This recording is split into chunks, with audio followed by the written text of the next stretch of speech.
Praise the Lord. இன்னைக்கான வேத வசனத்தை நாம் தியானிப்போம். மல்கியா 4:2.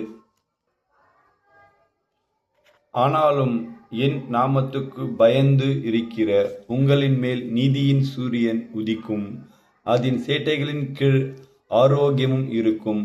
நீங்களோ வெளியே புறப்பட்டு போய் கொழுத்த கன்றுகளைப் போல வளருவீர்கள். இன்றைக்கான வசனம் இது. ஆமேன். இந்த வசனத்தை குறித்து நாம் தியானிப்போம். நீதியின் சூரியன் கர்த்தராயிருக்கிறார்.